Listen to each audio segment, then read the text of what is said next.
자, 오늘 오후에 증거할 하나님의 말씀의 제목은 겉사람과 속사람. 따라서 해봅시다. 겉사람과 속사람. 예, 거기서 났습니다만 Our outward man and inward man. 겉사람과 속사람. 예수를 구주로 믿은 하나님의 자녀들은 이제 겉사람이 있고 속사람이 있습니다. 그 겉사람은 뭘까? 겉사람 말하자면 우리 육신이라고 할 수 있겠죠. 육신. 죽어서 흙으로 돌아갈 수밖에 없는 제한된 육체를 가진 인간. 이게 이제 겉사람이. 속사람은 중생한 영혼이 있죠. 복음을 통해서 예수 그리스도를 믿고 중생한 영적 실제를 가지고 있단 말. 다시 한번 반복하면 겉사람은 육신을 가리키는데 죽어서 흙으로 돌아갈 수밖에 없는 제한된 육체를 가진 인간을 가리킨다. 속사람은 반면에 복음을 통해서 그리스도를 믿음으로 중생한 영적 실존을 가리킨다. 그러니까 이걸 중생한 영이라고 해도 될 것 같고, 또 다른 말로는 새 생명이라고 할 수 있습니다. 새 생명. 예수 믿는 성도에게는 이제 새 생명이 있게 됐단 말이에요. 우리가 잘 아는 성구가 이제 여러 군데 등장합니다만, 특별히 권면하고 싶은 여러분들이 애워서 늘 기도 가운데 하나님 앞에 고백하는 좋은 구절이 이거 8절로 11절이 11절까지가 너무 길면 10절까지만 8, 9, 10 속절 같이 한번 읽어봅시다. 시작. 우리가 쌓이지 아니하며 답답한 일을 당하여도 낙심하지 아니하며 박해를 받아도 버림받지 아니하며 거꾸러뜨림을 당하여도 망하지 아니하며 우리가 항상 예수의 죽음을 몸에 짊어짐은 예수의 생명이 또한 우리 몸에 나타나게 하려 함이라. 좋은 말씀이죠. 왜 우리가 이 땅 세상을 살아가면서 많은 낙심하는 일도 많고 어려운 일도 참 많은데 낙심하지 않을 수 있을까? 우리가 이미 다 배운 바 있습니다만 하나님의 긍휼과 사랑으로 우리에게 이 새 언약의 직분을 맡겨주셨단 말이에요. 하나님이 맡겨주신 직분이기 때문에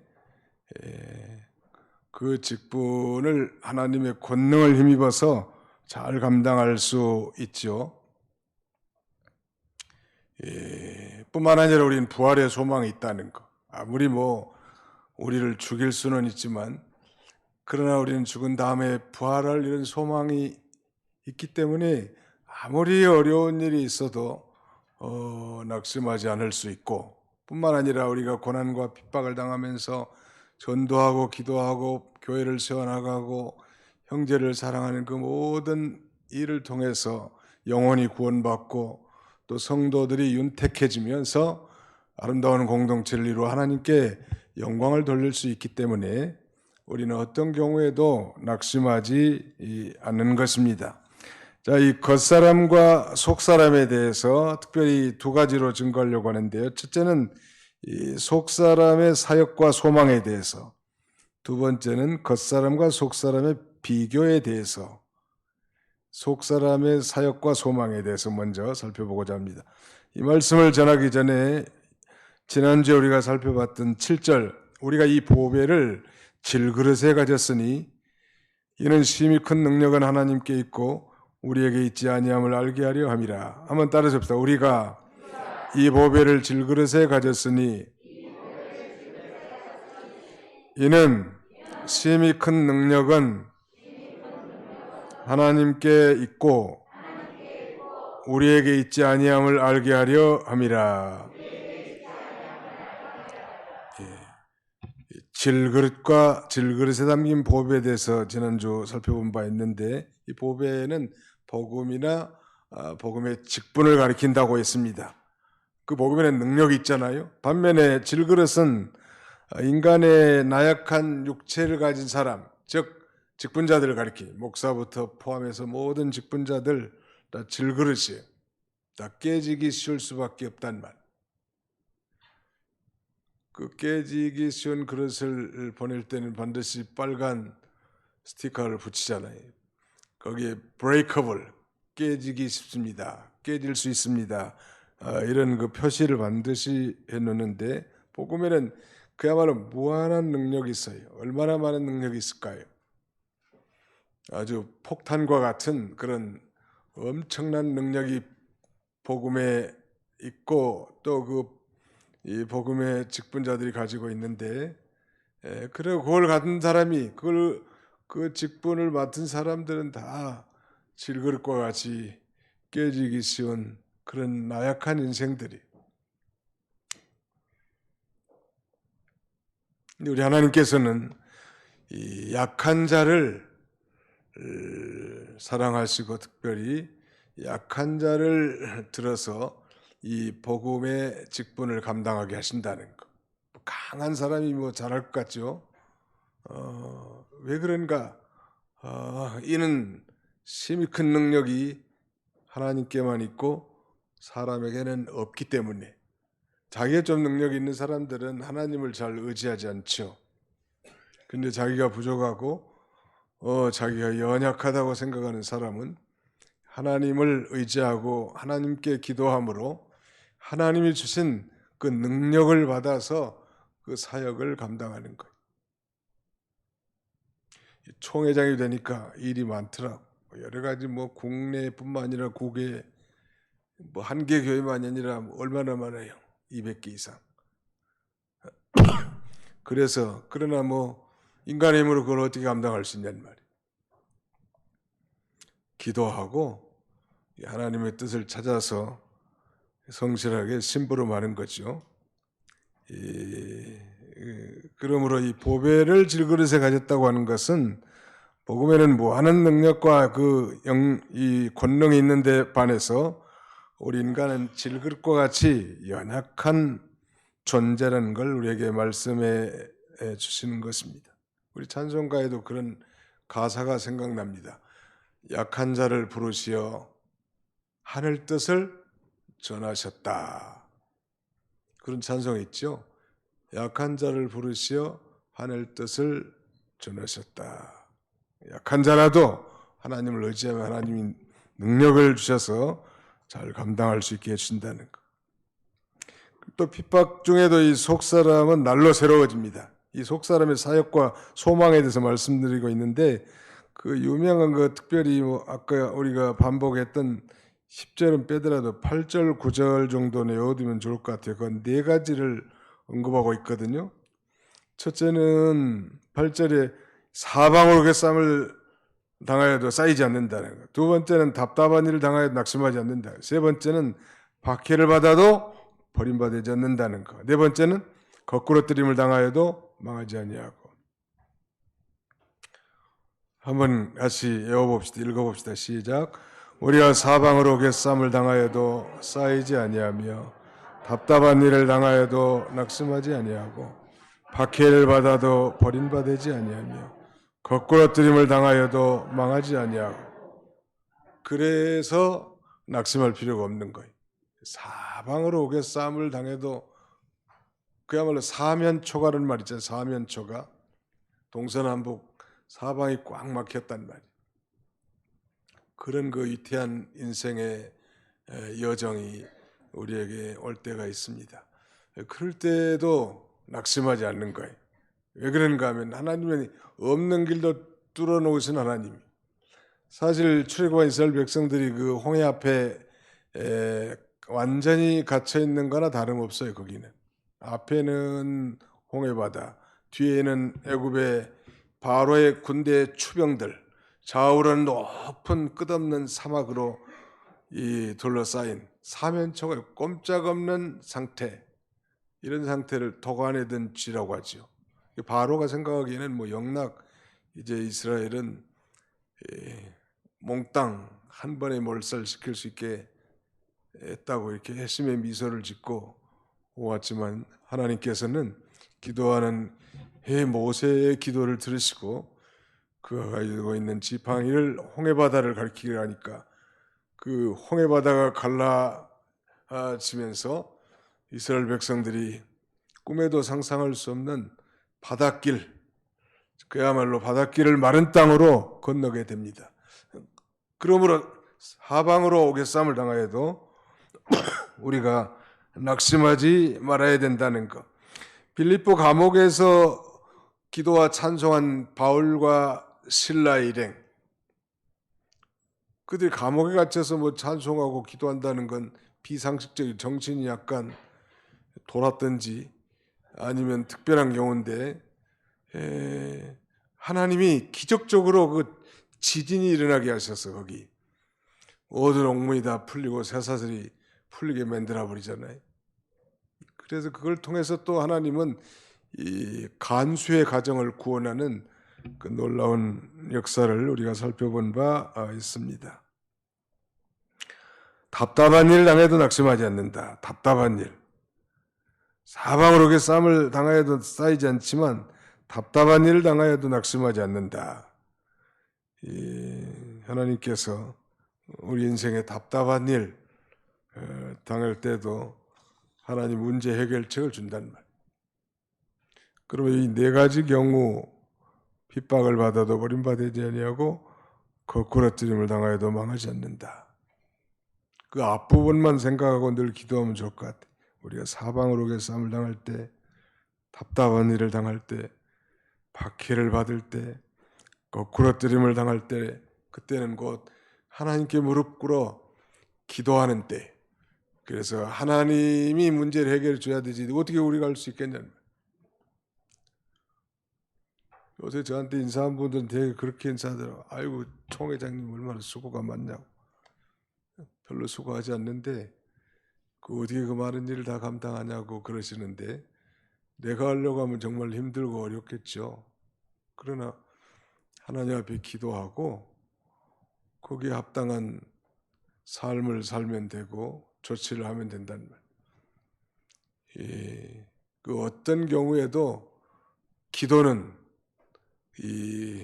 그야말로 우리의 이 암흑의 토굴을 뚫고 역사를 일으키는 놀라운 능력의 수단이라는, 하나님께서 우리에게 주신 은혜의 3대 수단이 있는데, 첫째가 하나님의 말씀이고 두 번째는 기도예요. 그리고 마지막 세 번째는 성례전, 즉 세례와 성찬을 통해서도 하나님께서 우리에게 은혜를 베풀어 주십니다. 그리고 어떻게 나가는가? 10절. 우리가 항상 예수의 죽음을 몸에 짊어지면 예수의 생명이 또한 우리 몸에 나타나게 하려 함이라. 예수의 죽음을 몸에 짊어진다. 이 말의 의미는 예수님을 죽인 책임을 자기가 진다는 거예요. 우리가 예수 죽인 책임을 지고 나갈 때 우리가 우리의 죄를 통한히 여기고 또 회개하는 마음이 나가고 역설적으로 구속의 은혜에 감격하게 되고, 그러므로 그 사람 속에 예수님의 생명이 역사하게 된단 말.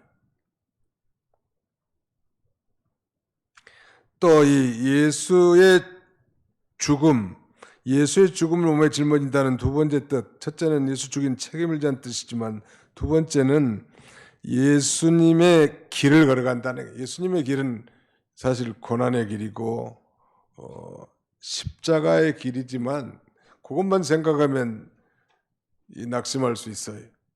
그래, 고난의 길이고 십자가의 길이지만 그 길은 복된 길이고 영광스러운 길이지 않습니까? 예수님이 가신 그 길을.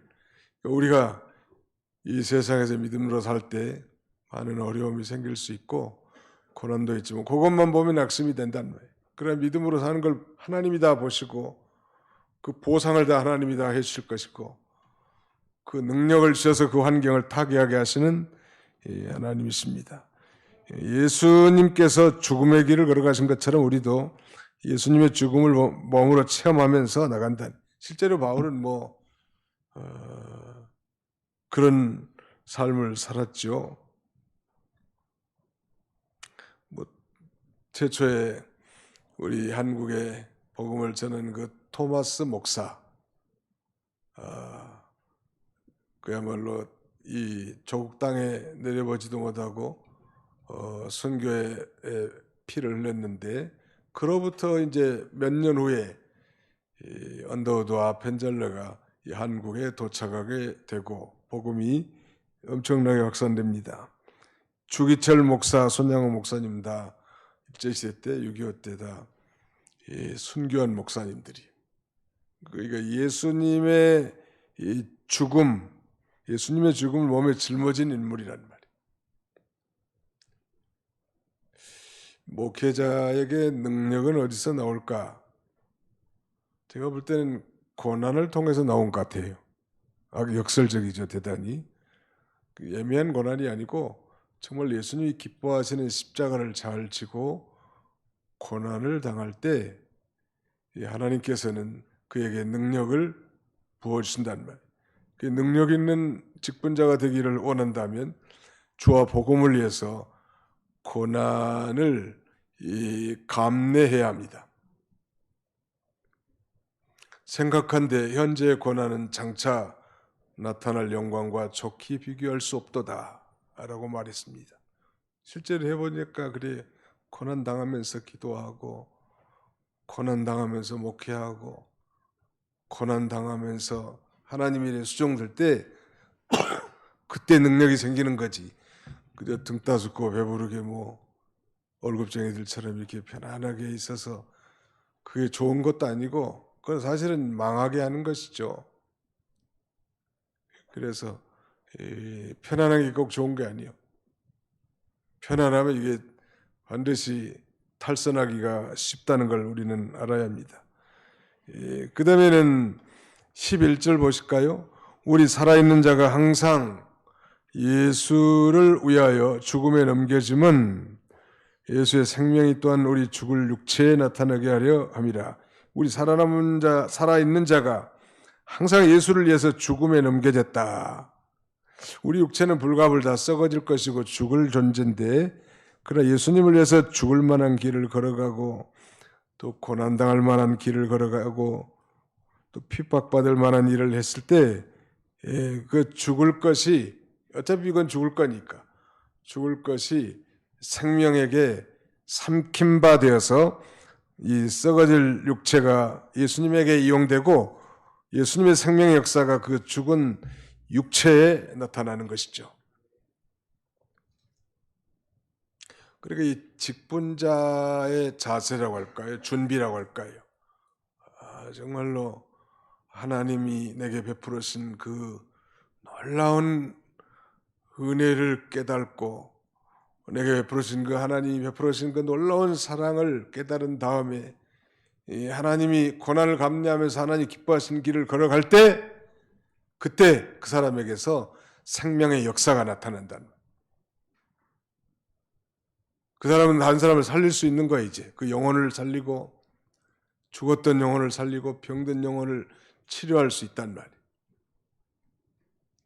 우리 신앙의 호주인 가정의 주인들도 우리 자녀손들을 내 힘으로 어떻게 컨트롤이 안 된다고 하나님 앞에 기도하고 믿음으로 온전히 부모가 살고 그러면서 믿음으로 그들을 잘 권면할 때 그 아이들이 믿음으로 조금씩 자라나게 되는 것이죠.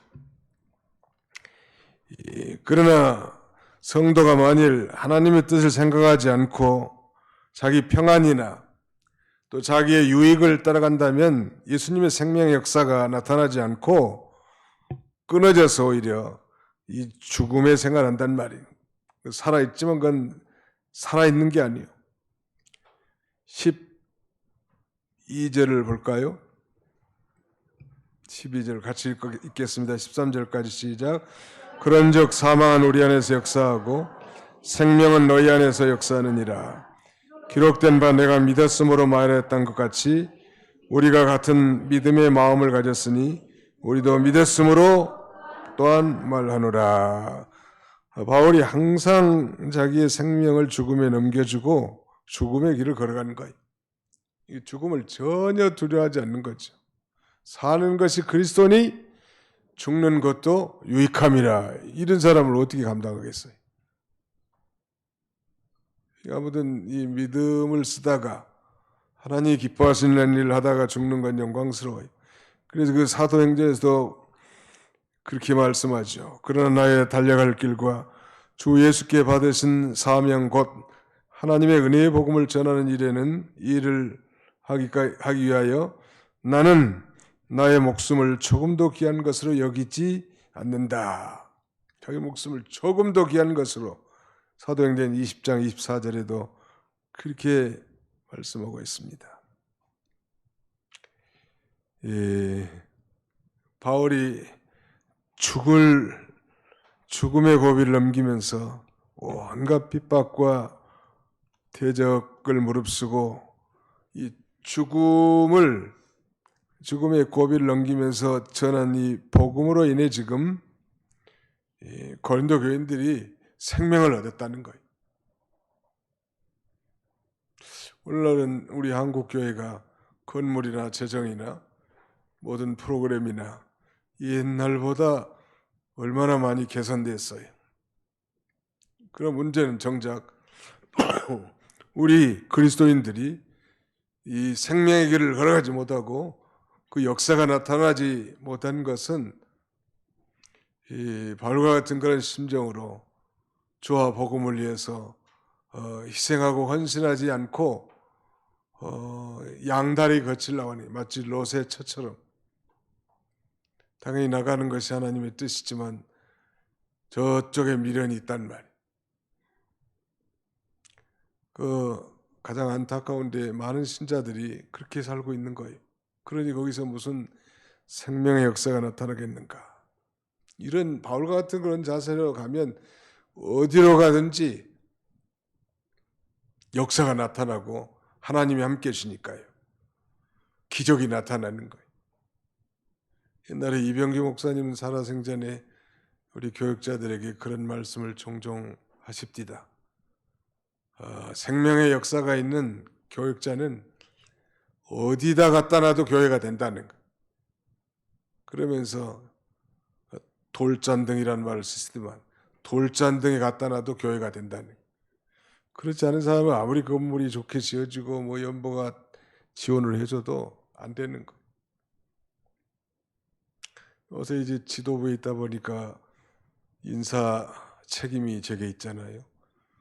교역자들 파송하고 그 다음에는 보내는 일. 뭐 풍성하고 좋은 교회는 다들 가려고 하지만 희생하고 헌신하는 해야 할 그런 교회를 선뜻 나설 젊은 교역자들이 없어요. 심각한 일이야. 우리 도봉교에서 좀 많이 나오셨으면 좋을 것 같아요. 여자분들도 신학하고 우리 청년들도 오늘 수련회 잘 다녀오셨는데 웬만하면 다 신학해가지고 목사님들이 되라고. 하나님께서 궁극적인 목적은 이 생명 구원이잖아요. 우리가 뭐 세상 일을 하든 뭐 육신 일을 하든 전문 사역하는 일을 하든 생명을 구원하는 일은 다 마찬가지. 저도 그런 생각을 했어요. 이양의 예수를 직장 다니면서 이양의 예수 믿을 바에는 아주 제대로 믿어보자. 그러면 제대로 믿어보면 어떤 길을 걸어가야 되겠나. 답이 뻔하더라고 보니까. 사회생활하면요 적당하게 술 한잔도 해야 되고 담배도 뭐 고난받아야 되고 가고 싶지 않은 회식의 자리도 가야 되고 그 술 먹고 또 주사한 사람이 얼마나 많네. 술 마시고 자기 인생 스토리를 얘기하는 사람 들어줘야 되고 이건 아니다. 공장에 기계가 들어오면 고사를 지내야 된다고. 이건 제대로 믿으려면 이거 이 길밖에 없구나. 그런 생각이 자주 들더라. 반드시 해답은 아니지만 아무튼 이 일꾼들이 많이 나와야 돼. 어떤 한 사람 그 사람 하나만 제대로 되면 교회는 됩디다 보니까 사람 하나가 중요해. 건물이 있든 없든 지하든 지상이든 무슨 주차장이 있든 없든 그건 2차적인 문제고, 사람 하나가, 생명의 역사가 있는 사람 하나가 있으면 다른 사람을 가서 살려내는 거예요. 흐트러진 교회가 다시 모이고 그 다음에는 세워진단 말이에요. 지금도 어려운 교회들이 몇 개 있는데 보낼 사람이 없어요. 우리 전원 직장님도 한번 생각해 보세요. 그 박가연 권사님하고 같이 지나가면은 교회 하나 맡겨드릴 테니까. 교회를 맡을 사람이 점점 없어져요 지금. 앞으로 한국 교회들도 이제 지금도 그렇지만 많이 매매가 나올 것 같아요. 어떻게든지 교회 하나를 제대로, 우리 한번 상상해 보세요. 누구요? 전설태 목사님은 이 교회에서 집사 생활 하다가 신학을 내가지고 전국 좋은 교회를 가서 이렇게 교회에 잘 맡아서 충성하잖아요. 아무튼 충성 봉사한다고 양반. 희생하고. 또 고재성 목사님 우리 교회에 잘 계시다가 또 여기 전라북도 이 성안교회로 보냈는데 잘하고 계세요. 그 아들이 오진이인데 오진이가 교인들 다 파악해. 오늘은 아무개 집사가 결석이네 그러면서. 예.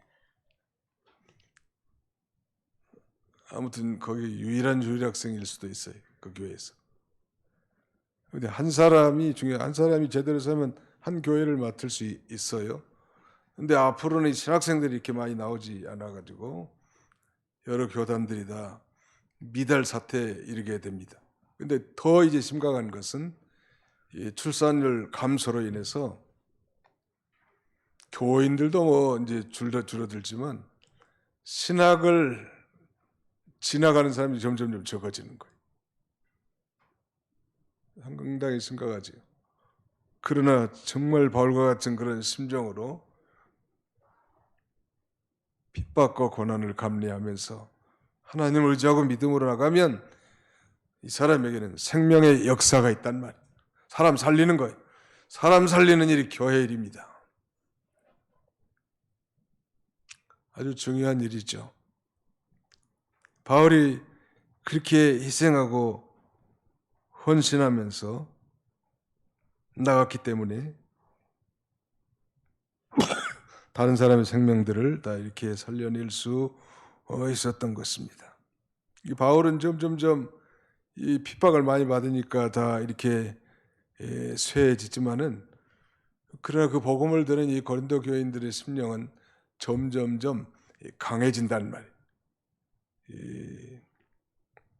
온 천하를 다 얻었다고 해도 자기의 생명의 역사를 잃어버리든지 빼앗기든지 한다면 그것은 무슨 소용이 있겠는가.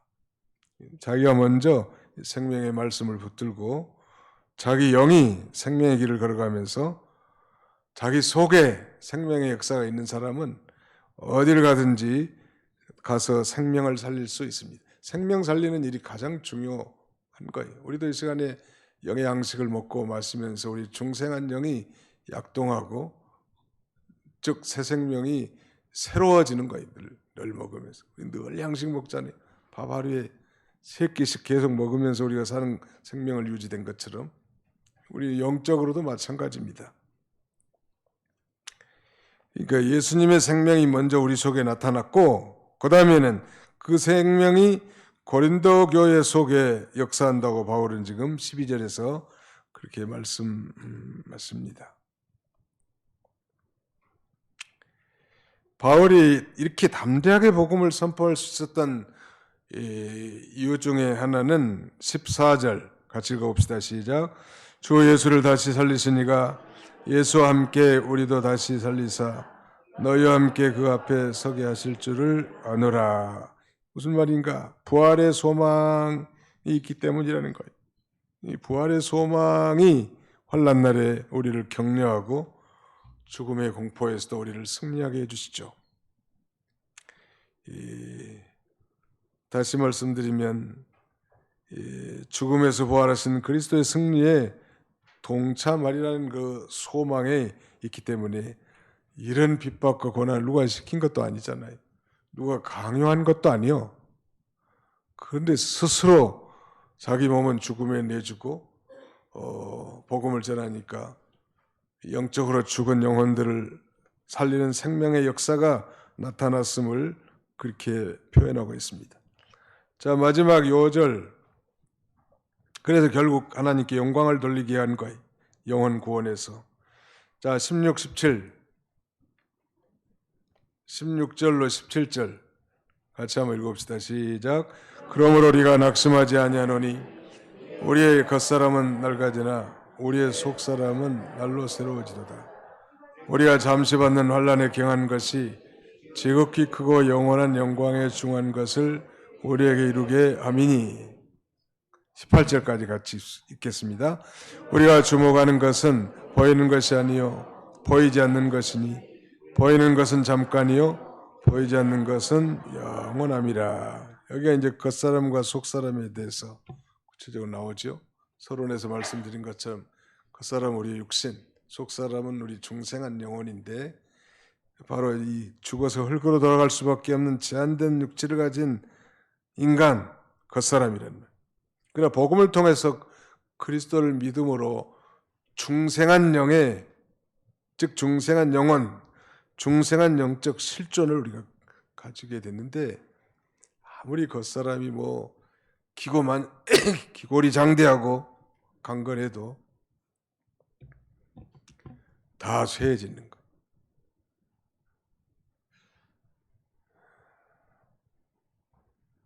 한 사람도 예외가 없더라. 이병규 목사님이라든지 그 동생 이용규 목사님 뭐 키가 얼마나 커 아주 기골이 장대하고 건강 관리는 또 얼마나 철두철미하게 하셨는지 뭐 이루 말할 수 없어요. 그래서 난 저분들은 적어도 백수하겠구나. 그런데 다 하나님이 데려가시더라. 제가 2014년 3월 달에 도봉교회 와서 한번 설교를 했는데 그 사실을 아는 인간들이 별로 없더라고.